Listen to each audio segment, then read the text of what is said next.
finally been able to watch the last few, so it's That's what's up. helpful. Dude, I really haven't been able to watch like the last like 4 or 5 Nuggets games because I've been working. Literally the day like I had today off and the Nuggets don't play, but then I work all the days that they play and then all the days that they have Yeah, off, I have off.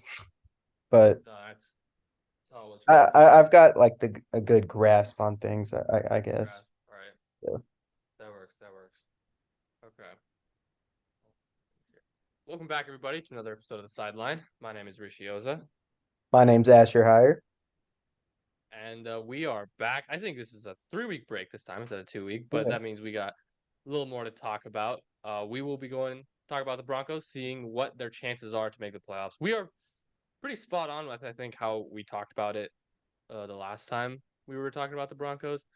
But we'll go more in depth on them. We'll talk about the Nuggets as well because there's some interesting things going on with Denver. So we're going to that. Let's start with the Broncos. Pretty disappointing loss, I'd say, Saturday night against Detroit.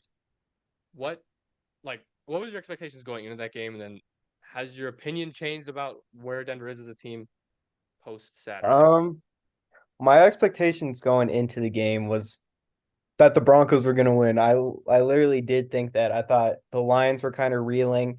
Jared Goff was a turnover machine in the games, against the Bears, against the Saints, against the Packers that they lost at home. But man, he was dealing on Saturday. He was dealing to a lot of wide open receivers. That was something that surprised me because I think when you look at Detroit outside of Gibbs and Jamison Williams, but Williams hasn't really been playing too much. But outside of them, there isn't too much speed or whatever on the outside to where like separation and stuff is an issue in man coverage. Like these guys are good. Amon Ra is really good at finding the zone in the middle of the field, like 8 to 12 yards in the intermediate range.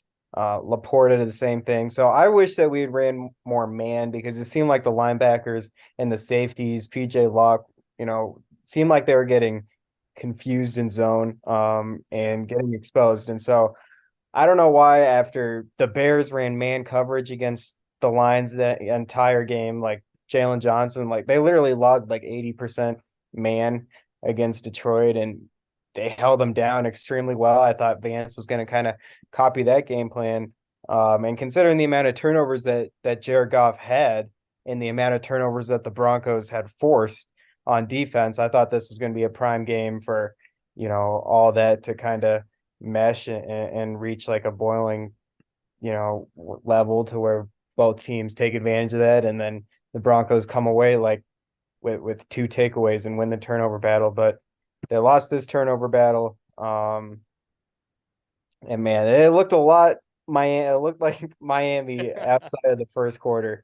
The Broncos got Yeah. like 3 stops, I think, in the first quarter, without allowing any points, and then after that, it was like 5 or 6 straight drives for the Lions where they scored touchdowns. Yeah. That was I wasn't able to watch that Miami game, but so I feel like this was my experience how that Miami game felt because it was just I mean yeah after that first quarter it was just march down touchdown, march down touchdown. Denver's defense couldn't do a thing about it, and it wasn't necessarily the run game, which has been Denver's issue as of late. It's just been like their interior run defense has been really really bad, but that wasn't it. Like Montgomery and Gibbs weren't exactly gashing the team. It was like you said, it was just wide open receivers over the middle of the field specifically and like yeah, the linebackers communication was really really bad. Drew Sanders had a really bad game. Yeah, Most snaps I've seen him play Miami-esque in a as while, well. and yeah, it was really bad. Safeties had a really poor game. I think Vance was talking about it before the game, in the week of practice leading up to it, and he was like, they have a lot of speed, and we played Miami, so we know what it's like to have a lot of speed. So we're gonna try and make sure that something like that doesn't happen. And against Miami, that they let so much get behind them that I think he overcorrected and was like, all right, you know what, we're gonna keep everything in front of us, which is why they played so much zone. But the communication was poor. Denver's already a really bad tackling team, and that showed off. Sam Laporta broke like 4 tackles on his touchdown. There was just broken tackles all over the place with Gibbs. He had a couple of explosive runs that should have been stopped really short. But yeah, so it's some of the same issues that have been popping up with the tackling, but the Yeah. zone really really screwed them because the communication was just all sorts of off. And then offensively, that was bad. Like they really could not get anything going. Offensively, the run game was really poor. This was the first bad game from the offensive line in a while. I thought the protection did not hold up at all. Russ didn't play a great game either. First time in a while that he hasn't been efficient and accurate. Um, but yeah, I was just poor game over. Like you honestly can just flush that whole game down the toilet and just not think about it because I don't think there's like a single positive thing you can look at that and be like, oh, maybe this worked or this worked or this worked. Because I don't like. There's nothing from that game you can look at and say, yeah, we can work It with this. started off so nice too. Like the defense got to stop, and then the first play on offense was a 43-yard catch to Judy, who has been under the spotlight in Denver media. Then boom, he comes out in the first play of the game. They get him for 43 yards. And then I think it was the very next play, Russ fumbled it away, I think. Um, and then that was it. And after that, it was just all downhill from there. But yeah, I mean, there's the whole Wilson, Sean Payton, mix up type of thing during the game where Payton was yelling at him, presumably because Russell hurried the ball Yeah, to the line, hurried the team to the line, and snapped the ball before Peyton could get his challenge flag out um, and challenge a obvious touchdown, which they had three in a row of obvious touchdowns, and then they called that the offensive offsides is all of a sudden just getting called like in every every single play. game now. I saw Yeah, it in some other game too. I forget what it was, but um, I saw it and it was just like, okay, that was a weird call. yeah, Not the KC one, obviously, but some other one on Sunday. Um, and so that was unfortunate. And then I don't understand the reason to kick the field goal in that yeah, spot either. yeah. I think they should just gone for it on fourth down. But yeah, I I mean, think even if they that's did score right there, it's not like the defense was getting any stops. So yeah. I think that point was probably where the game was lost. Like there was yeah. still a very slim chance. You get a touchdown, you cut it to two possessions. Hmm. Maybe your defense could stop, maybe not. Based on how the game was going, they probably wouldn't have anyway. Because if I'm not mistaken, Detroit marched right down after that and got a touchdown anyway. But like you go from being down 21 to being down 18. Like it's still a three possession game. You still need three touchdowns regardless. It's not going to change anything. So I really didn't understand that. Um, Maybe it was just Sean Payton being petty, not wanting Russ out there after hurrying the line. Didn't want to give him an opportunity. I don't know what it was, but yeah, I think the game was lost at that point. Um, they kind of just punted the game at that juncture. But yeah, I mean, I we talked about it last time. We were like, they probably lose that Houston game and they probably lose that Detroit game. And if they're able to come out of that Patriots game and they're able to come out 8-7, you win those last two at home against the Chargers, on the road against the Raiders. You're giving yourself at 10-7 with a pretty good chance to make the playoffs. I think their chances are like 80 something percent to make the playoffs if they I just think win it's out. straight up 80% if they win the next three. Because like there's teams that match up like the Texans play the Colts. Uh, Mhm. so one of them has to lose. But Who's man, it? that The was a Browns play the Colts and the Texans, I think, or something like yeah. that. But that was a dreadful week. Like everything went wrong for the Broncos. Yeah, Um, yeah. the Bengals won, the Bills won, the Texans won somehow with Case Keenum at quarterback. The Colts won, the Browns Browns, won, yeah, the Bills won as well, like yeah. because they're suddenly surging and now they have the advantage over Denver, even though they have the tiebreak. Yeah, literally everything went wrong for Denver over the weekend. It was not a good SGA Saturday, hit a Sunday. That was game-winning awful. shot. Like, bro, yeah, Yeah, Shea hits a game-winning shot. You have three former Broncos quarterbacks lead game-winning drives in the final minute. yeah, right. Uh, Even and all like with playoff implications. even School of Mines got destroyed in their Yeah, championship game. yeah, they got crushed. As got crushed on Sunday or Saturday. They pulled back or they bounced back last night. I know that, but yeah, that was awful week for Colorado Springs. Awful week. That's following Shohei signing with the Dodgers too. So Oh yeah, literally exactly. everything Just definitely to gone pile wrong. on. Yeah. So moving forward with Denver with the Broncos, like they have to win out. If they lose any of these next three games, they're not making the playoffs. That's pretty decided. Do you think they win out? Because it's three relatively winnable games. Patriots at know. home, that should be a win. Chargers at home, that should be a win. But that Raiders game on the I know, road, that's dude. the one that really terrifies me because Denver hasn't beaten the Raiders since 2019. Yeah. I'm kind of I that's the one where I'm like, God, ooh, that one really scares me because the Raiders, like, they're not a bad team. Like, they are very middle of the pack, and when they're at home, they seem to be playing a lot better, especially their defense. Yeah, for sure. That Raiders one is scary. And even their offense, like all of a sudden kind of looks decent. Um, I mean, they have a big O line, Devontae Adams, Jacoby Myers to worry about, Josh Jacobs, Alex O'Connell looks like he's, making the right decisions. Um, and yeah, going to Vegas, like that's just always it just as you said, the Broncos haven't beat them in so long. Like I can't even remember. I can't even envision us like winning in that new stadium. I don't know if it's ever happened before. Um, but yeah, the Patriots and the Chargers game, I think are like they have to be gimmies. Like we They can't have like to. question They're those. huge trap games. I think Uh, those are like as big of trap games, especially the Patriots, because like, yeah, they're what 3-10. Like they're not a good team on paper, but they've had a good competitive last few games. Like against the yeah, Chiefs, they were yeah, competitive. Their defense played well. They just kept turning the ball over, which on paper bodes well for Denver's defense. But right. Their that's a defense game where has I'm been really good. worried. Like they held the Chargers in that game to 6 points. Mm-hmm. It seems like, with Bailey Zappi had 3 touchdowns against the Steelers. Um, seems like maybe they're kind of like rallying around him more than they are Mac Jones. Um, that backup QB magic, but still like he's not good.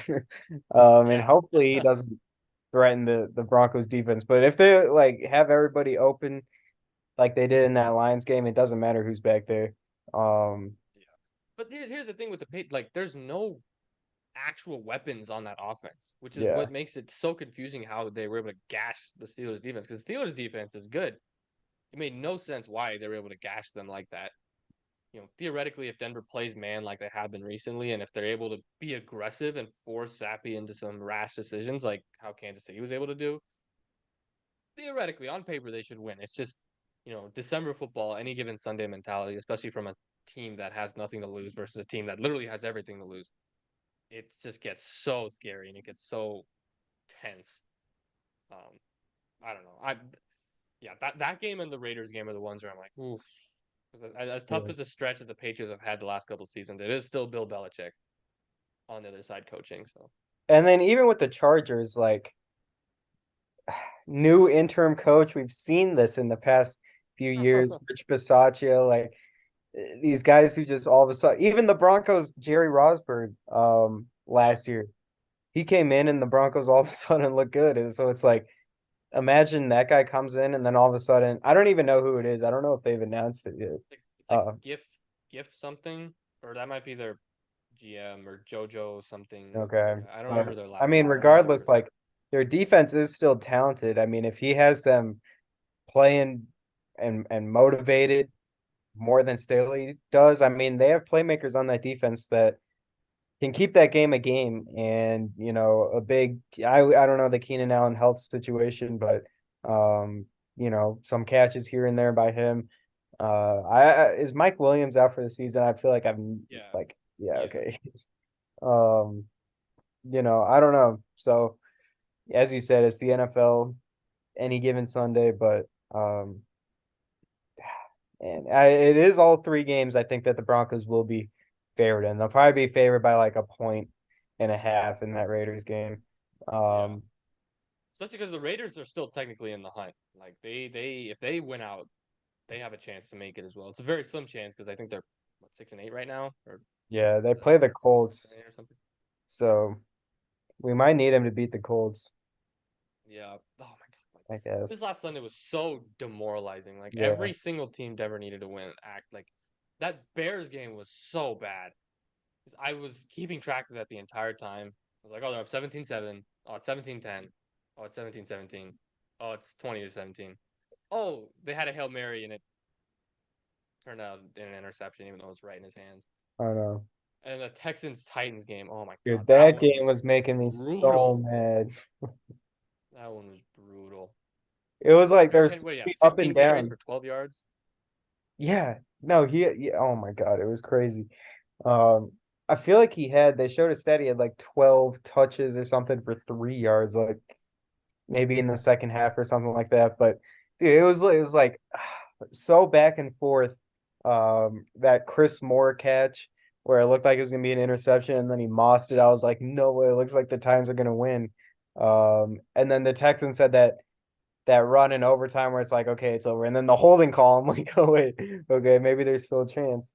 Um, but yeah, no, literally, oh my God, everything just it could have gone 50-50, could have gone like Bears winning, Titans winning, Nuggets beating the Thunder. Yeah, Um, yeah, literally everything could have gone the other direction. yeah, exactly. Like 50-50 flip of the coin, and it's just all of them happen to go on the other side.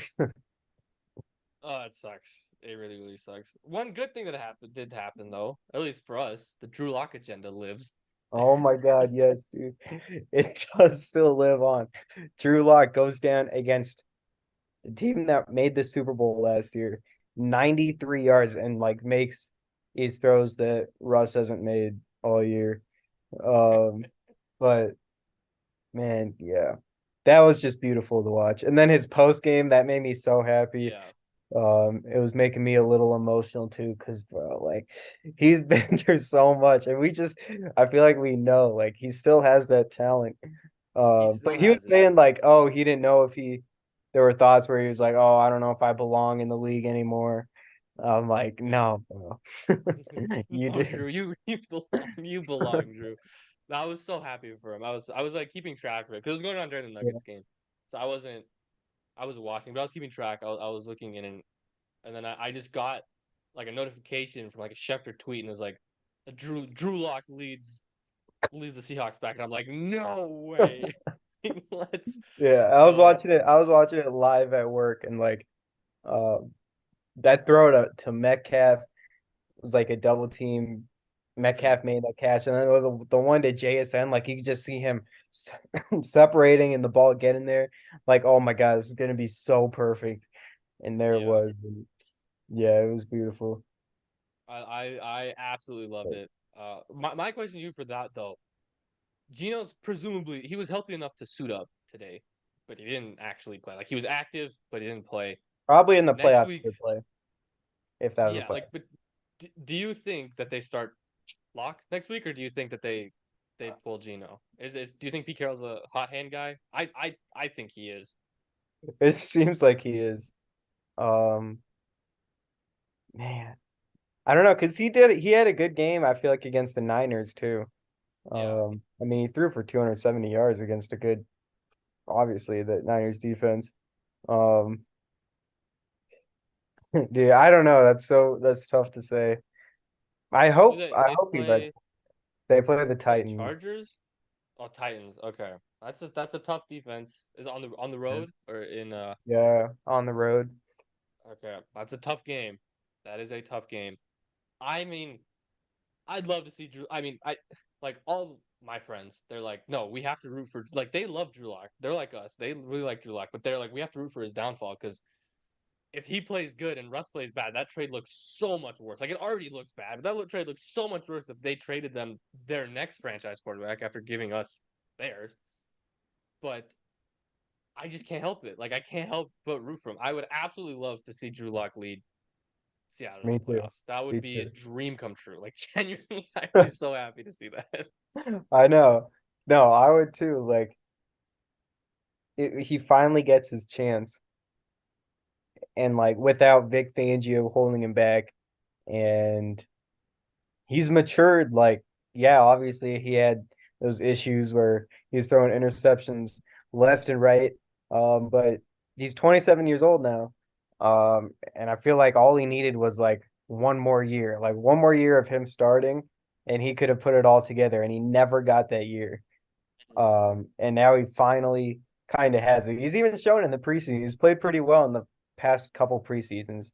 Yeah. Um, Hell, he played good in last preseason, but he got COVID in that last game Yeah. that was going to decide the starter, and then Gino just ended up being the guy because they Yeah. just had more film on him. He's been screwed over so much. And yeah, no, I would love to see him because he's a fun quarterback anyway to watch too. Obviously, like his Yeah, demeanor and his celebration and stuff, but he really does have a cannon that he throws from that arm slot, and it really like pops off his hand. Um, and so no, I would want to see Drew Lock go and win a Super Bowl, and like I don't even care like this is so I don't know why I said that because he's definitely not going to win a Super Bowl, but um, I don't care for the Broncos' sake. Like the trade happened, like whatever, it's done. Um, yeah, and I still like the guy. And I still like him as a quarterback. So yeah, I want to see him succeed. no, 100% same. I would love to see it. Obviously, we want the Broncos to make the playoffs. We want that trade to look good on Denver's end, but if it doesn't, it doesn't. And Yeah. as long as Drew Lock plays well, I'll be happy. It's so weird. I have like Drew Lock's one of the guys where I'm just like I would love to see him succeed. Vlatko's another guy. I don't know why, but I just like him. He's just a cool dude. He's Yeah. a fun guy to root for. It's just weird. But I guarantee we'll see Drew Lock at a starting job with the Atlanta Falcons next year. That is my bold prediction. Hopefully, he would actually try to target Pitts and Bijan. Like he would actually try to force it into their hands. Yeah, yeah, yeah. I think. I mean, I. It said that Arthur Smith's job is safe. I hope that's not true for the sake of Drake London and Kyle Pitts and Bijan Robinson, but it said that it's safe. If it's not, wherever they get, I really hope that they fix it because it's so tough to watch that week after week just to watch them get nothing thrown their way. Last week is kind of I understand because it was so like the conditions there were so bad. Like it really it would have been hard to get it to them regardless, but they just like I mean, Tyler Algier like quadrupling Bijan's touches, Cordell Patterson doubling up the touches, like Johnu Smith getting more targets once again. I don't understand it. And like the rational part of me thinks, okay, they're head coaches, like it's an NFL team. They know more than us. Something has to be happening behind the scenes to where they're not getting touches. Like something has to be happening. But I feel like you're not getting production anyway from the guys you're throwing to. You're 6-8. Like what the hell's the point Yeah. of not giving them the ball? I don't know. I hate that whole situation. And you drafted them in the top 10. Like you would think the person who drafts him would want to use him so that he looks good before drafting him. Um, so yeah, I have no idea. That situation stinks. NFC South just stinks as a whole. I hate how But one of at them least gets a Bama's good. home playoff game. Like, Yeah. It's like when the and Broncos got a home playoff game with Tebow. They're 8-8, and they were just like so stinky, and they then ended up beat the winning Steelers. Yeah. hilariously. Beat a 12-4 team because they had a home because it was at home. Like if that's in Pittsburgh, they're getting Hmm. demolished. But it'd be really fun. Like last year when Tampa got that home playoff, they're 8-9. Like, why do they have a home playoff game? I picked them to win because I was like, yeah, it's just gonna happen. Like it's Brady, it's against the Cowboys. Like it's a perfect storm, and they got annihilated. And I'm like, okay, Yeah. that logic prevailed on that one at least. But we'll see because they're probably gonna play Dallas again. Play I Dallas or know. Philly. Like they're gonna play a 12, 13 win team. So Speaking of Dallas, maybe we can kind of talk about touch like the MVP race since it's like yes, such a big topic of discussion. Dak threw for how many yards? Like under 90. 100. Well, his last drive might have stat padded Yeah, a he little did bit. have. I'll give I you his guess under he had 100. 134, but before his last drive, it was like at 80 something. Yeah. Um, and then obviously Jalen Hurts bad couple games. And the Eagles are kind of reeling right now, so he's not looking good in the MVP convo. Brock Purdy though, and it's probably him and like Lamar, yeah, I guess. I just hate that it's gonna go to a quarterback when I don't think either of them like if it was gonna go to a quarterback between Purdy or Lamar, personally I would choose Lamar because I think he means more to that team than Purdy does. But at the same time, he doesn't have the stats. Like he is not. he doesn't have the touchdowns he did his MVP year. He doesn't have the total yards. He doesn't have like the overall stats, but you know that he's the most valuable guy on that team. Whether in Purdy's sake, I don't know if he's the most valuable guy on that team, Right. but he's putting up bonkers stats and like advanced wise, like you're looking, he's averaging almost 10 yards an attempt, which is insane. It'd be the NFL record. Every single guy who's thrown over 9 yards an attempt has won the MVP. Latest was Matt Ryan. So I don't know. Like it could go to any person. I don't think I'd be happy with any of them, honestly. Yeah. Unless it's McCaffrey or Tyreek Hill, like that, because that's who definitely deserves it. But we all know that won't happen. Um, Unfortunately, with how the NFL has it set up, like maybe they should just get rid of Offensive Player of the Year and literally like just pick the MVP, Yeah, like with no position bias. But instead, you have the MVP and then the Offensive Player of the Year for the skill position guys. But um, yeah, I don't know. I like giving it to Purdy. I think San Francisco is far and away the best team in the NFL right now, and I was wrong about. I thought Purdy was going to get exposed this season. I thought, okay, there's film on him. He's coming off of Tommy John surgery. You don't know how his arm's going to look. And it looks great. He had that 3 game stretch where he was struggling, but so was the entire team. Since then, he's been lights out. He's been incredible. He's been extremely accurate. He's been very protective of the ball. He doesn't take sacks. He's mobile enough to gain yards on his own. But it's just like you understand that he's doing it because of a certain reason, but you can't. It's hard to discredit him because we like he's doing it. Like he why would we say, oh wait, if he didn't have his best players, he would suck? Like yeah, so would 95% of all the quarterbacks in the NFL. yeah. So I don't know. Like it's not really It's just a his. weird situation. It's not his fault that he's on that team. Yeah. It is very like Brady like, um, Hmm. to where but Brady obviously got way more credit than Purdy has so far.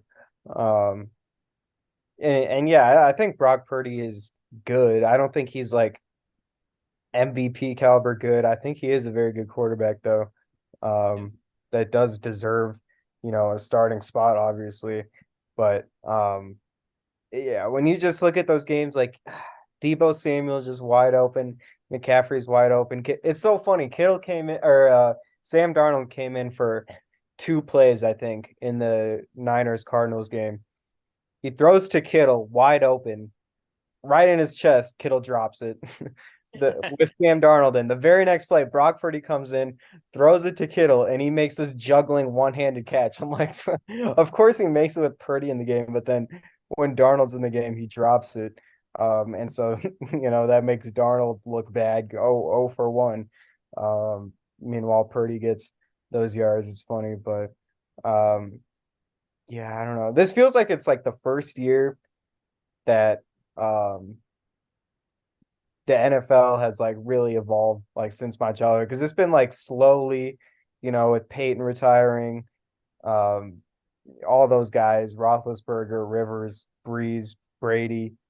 It's kind of been gradual, like one guy retires Yeah. after each year. But now with Brady gone and Rodgers gone, obviously not to Rodgers' fault, but um, yeah, you look at the running backs, you look at the quarterbacks, it's all these new faces, and it's definitely interesting. But man, it feels like it's like less talented, especially the quarterback position right now. Yes. Um, Yes. It just feels like a bad MVP year. Like yeah, that's what there's I not like a there's not I don't think there's been a singular player like the entire season where you're like, hey, that dude's playing like an MVP.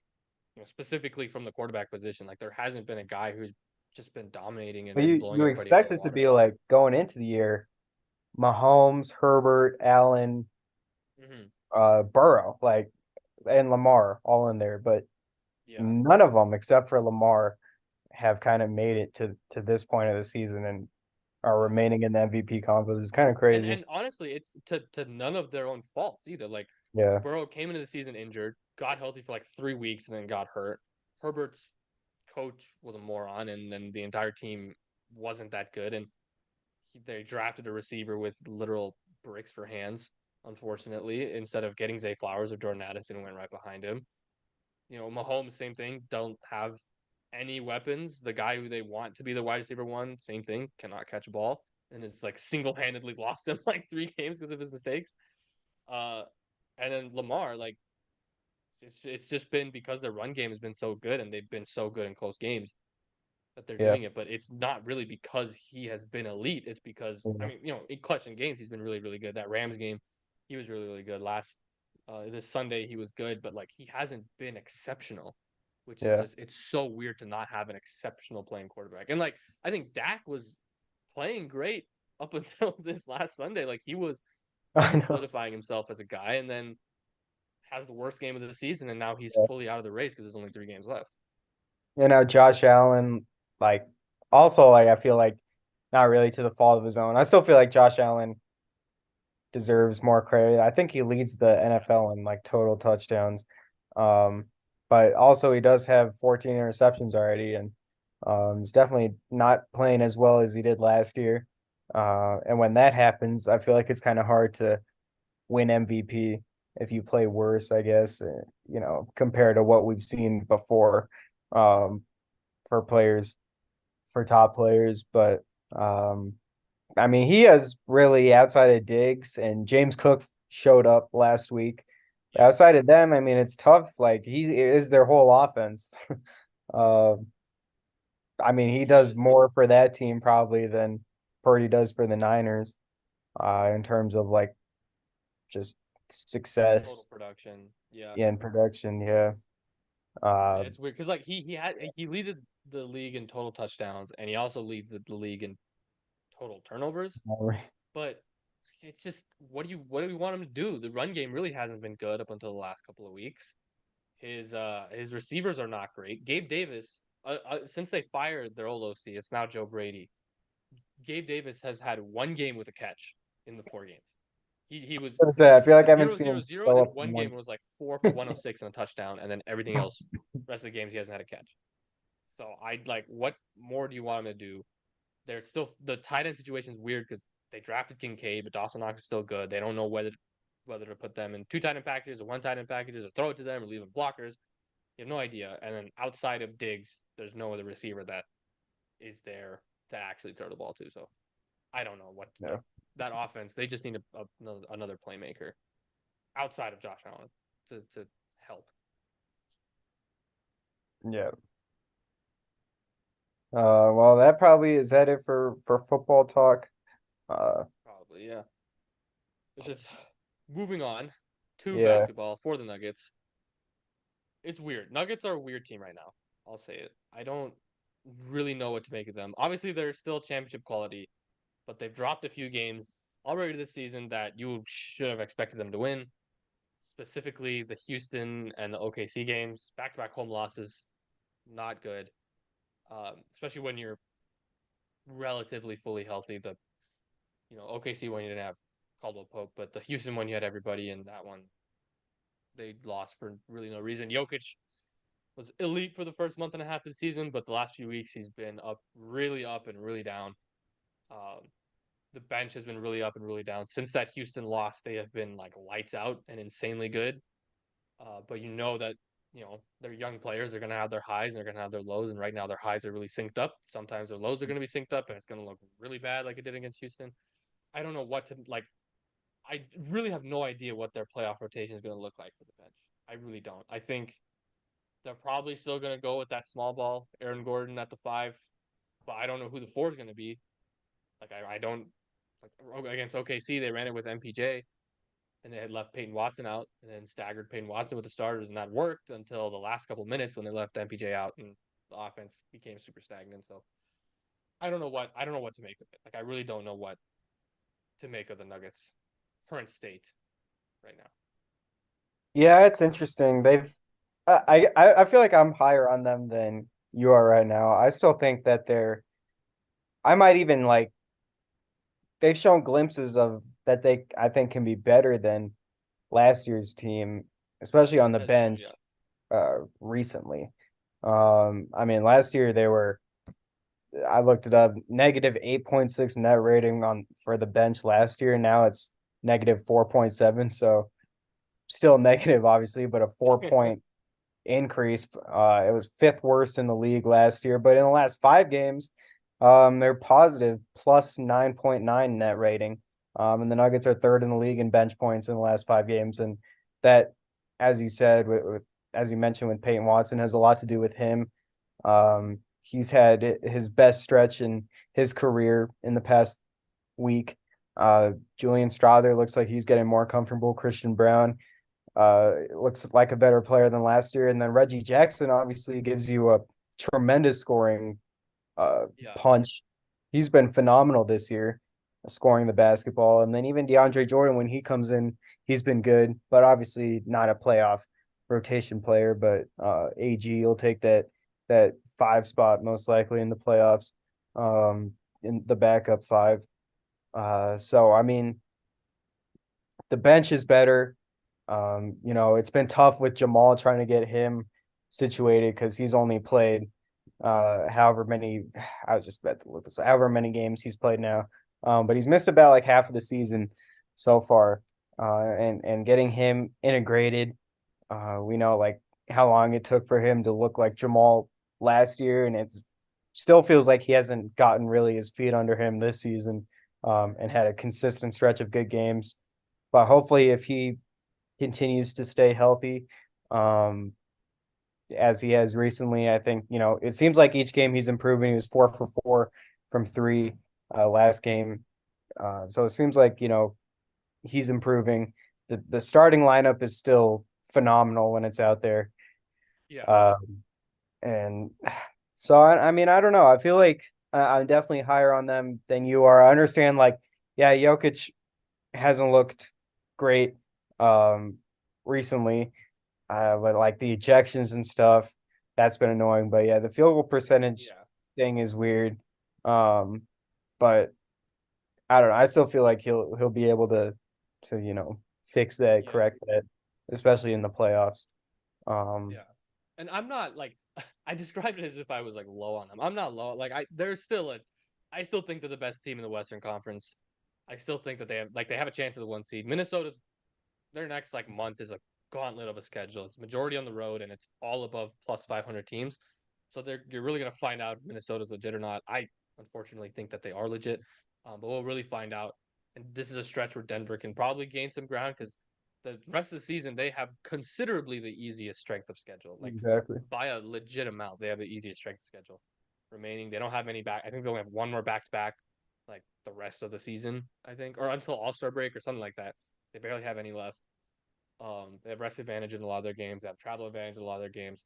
So, like, for where they are right now, second in the Western Conference. I think they're 17-9 right now. It's a better spot than they were at this point last season. Like, they're in a good spot. You're starting to see, like you said, there have been glimpses where you're like, wow, this team is legit. Like, they can look really, really good. Um, and I think that the potential for this team is a lot higher than last year's team. It's just the one thing that I think they're missing is size on the bench because like I think coming into the season, Jeff Green leaves. You're expecting Vlatko Čančar to come in and fill that spot. He unfortunately tears his ACL. He's out. Now I think Peyton Watson's forced to fill in that power forward role, which he's just not like thick enough. Like he's not physical enough to fill that. I think Jeff Green did a good job of that last year. He was able to take the physicality in spurts and be a guy with size in there at the very least. I just don't think Peyton Watson can do that just yet, but we'll see towards next few weeks. We'll see how this bench progresses. Zeke had his best game of the season last Yeah. night, which is a good sign. I hope he's able to come through with some better minutes. It's really weird. Zeke is such an odd player. Like I still am so angry at whoever changed his jump shot. They need to be arrested because it's so bad. Um, yeah, I think I don't know what I think Still their only next like 22 years big old. It's game crazy. comes up in the next couple of weeks. They play Toronto tomorrow night, and then they play Brooklyn on Friday, both on the road. We'll see how those go. Toronto tomorrow is actually going to be a pretty good test, I think, of that bench because Toronto's a team that always gives Denver trouble. Yeah. Yeah, all their length, uh, Hmm. hard to deal with, but Nuggets have gotten longer too in the past couple years. Um, Yeah, so hopefully they match up with Toronto better.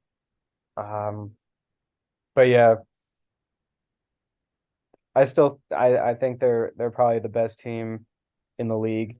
Um, yeah, I don't know. I Yeah. wanted to like ask, what do you make of the Jokic? Like, I don't know. It's clear that he probably, even though they're still outscoring uh other teams by 20 when he's on the court this year.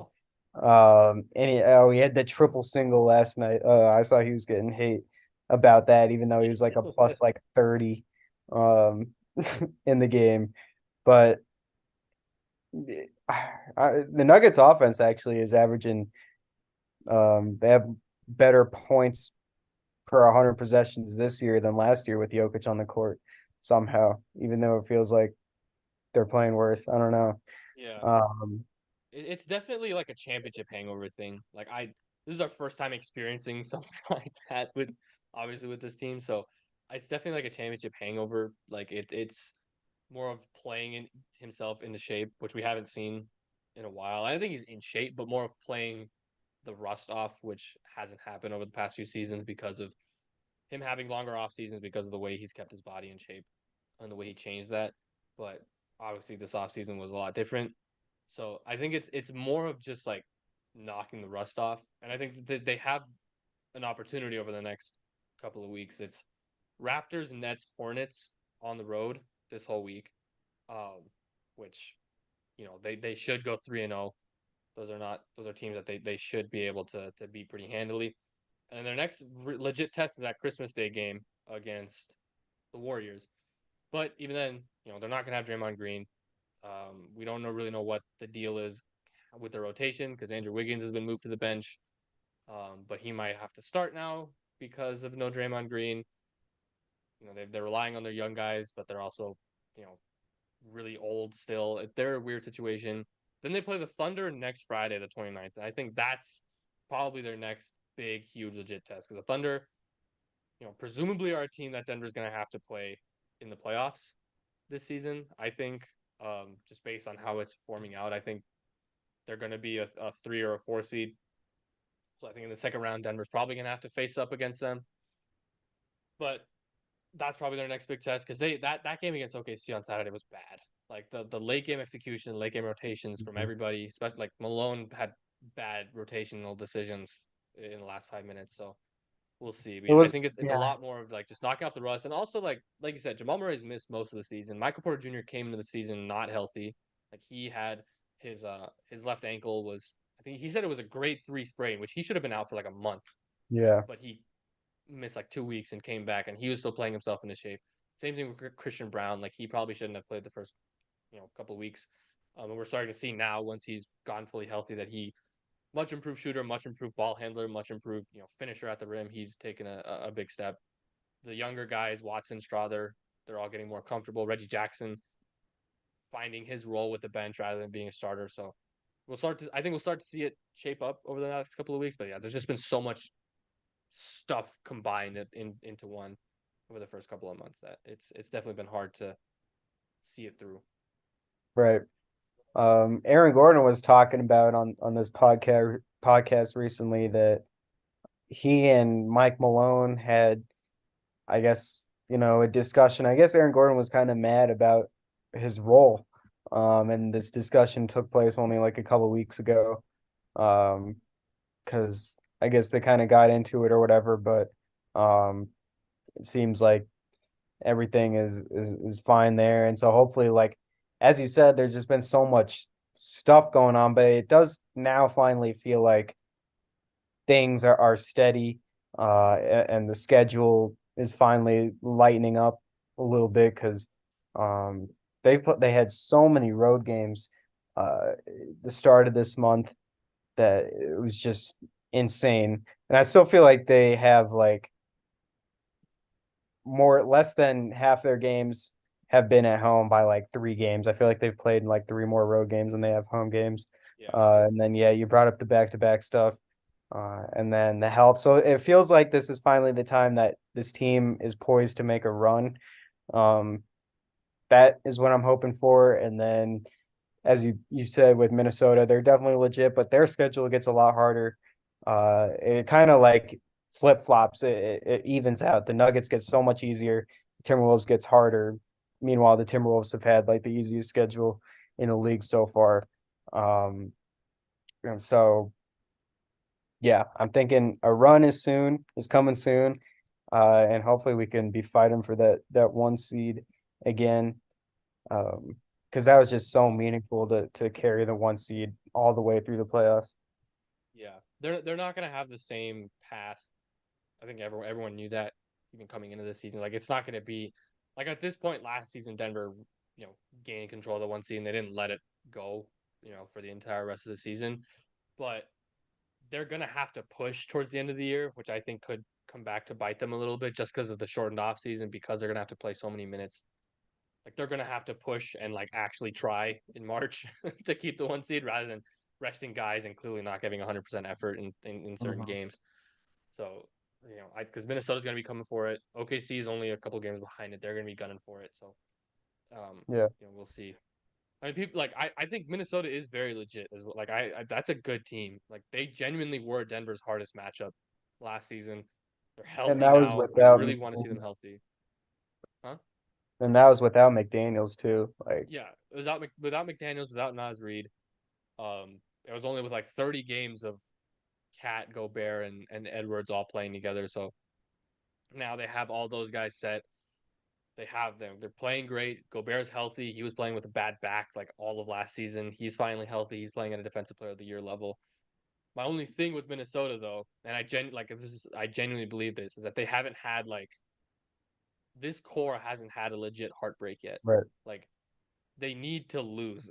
Like I'm not saying this as like a hater, but I'm saying it as just like just a fan of basketball who has seen it happen. Like they need to have a couple runs where they're right there. They have a couple possessions to go and they lose it.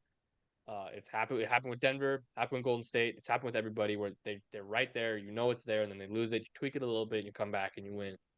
So I don't think this is the year where they win it, but I think this is the year where that heartbreak happens, and then they're gonna terrorize the rest of the league over the next couple of seasons. But yeah, I think Denver's next matchup against Minnesota is in like March, which is Yeah, insane. So those games are going to be really really important. I don't know when they play Boston next, but it's not in December. So or, I mean not Boston next, Boston for the first time because they haven't played them at all. That's going to be a huge game because that's a potential finals preview. I really want to see them against the Bucks because the Bucks defense has been Swiss cheese over the first couple months of the season. I want to see how that looks, specifically how they guard a Giannis Dame pick and roll, how they space that out. yeah.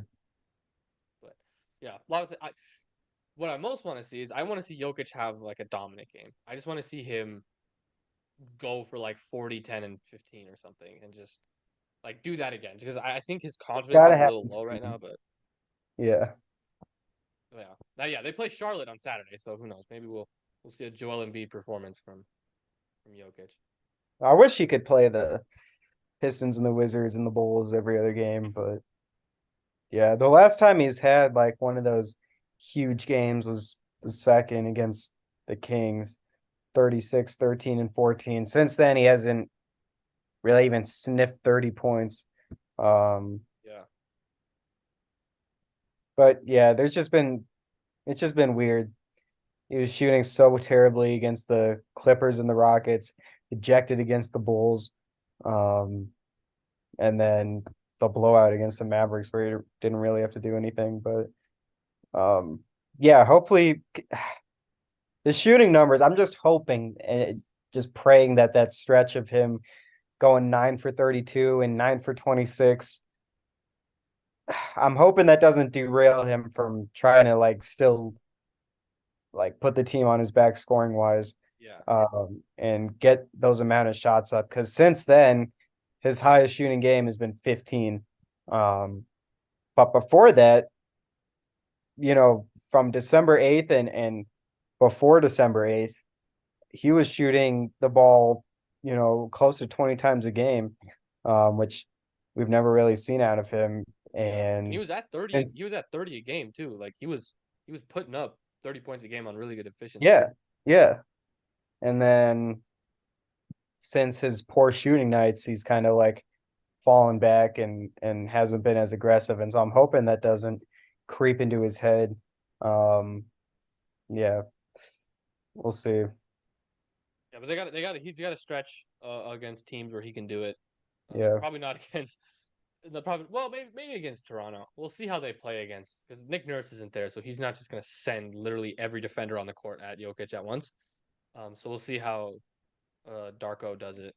Um, Brooklyn, I think he had a decent game against Brooklyn when they played last week. So we'll see how that goes. But yeah, Charlotte, he needs to have a dominant game against Charlotte. I might actually put a bet on him on his overs on everything against Charlotte. Like the only problem with sweep like them. betting on those is that they always get blown out, and then he Yeah, comes out he's the not gonna play the game. fourth. Yeah, It's a good point. That's a very good point. It's a very good point. Well, we'll see. We'll see. I'm really excited for this Christmas Day game. I think the fact that the Nuggets are going to have Christmas Day games like for the rest of Jokic's tenure with the team is pretty cool. Um, so I'm excited for that. I will be flying back on that day, so hopefully I actually get to watch it. Um, yeah, we'll see. We'll see. But yeah, I think that's going to be it. I don't know what else there is yeah. to talk about. Rockies have literally done nothing, so I would like to talk about them, but they have not I made think a they're singular one move. of 8 teams or something to not have spent a single penny in this free agency class so far. Yeah, as per usual, as per usual. Which, like, honestly, this is probably one of the years where I'm like, you know what, it's fine. Let the young guys next year have a full season to themselves and just I know, kind of let them same. ride. But at the same time, get a pitcher, please. I don't think like Marquez isn't going to pitch at all next season, right? I don't think so. Yeah, I don't know. So they need someone else. But I Yeah. don't know. We'll see. We'll see what happens. I was really hoping for a minor miracle that Shohei would just take a 1 year deal and hit bombs into the party deck and then go pitch Yeah. next season somewhere else. But Yeah. alas, we'll see. He signed a contract worth uh the Montfort's net worth, so that's But then won't get I don't think it was paid. possible. Won't get Yeah, paid in like 10 years. yeah. Well, okay, that's gonna do it for us. Thanks guys for watching. We will be back probably in the new year, 2024. And I Maybe. I don't assume know. maybe, Yeah. maybe I'll try and do. I don't know if I'll You be able to got record I next week, kind but of have a little bit of time here and there now. we'll see. We'll see. Yeah. We'll plan it out. We'll figure something out. But until then, talk to you guys later. Peace.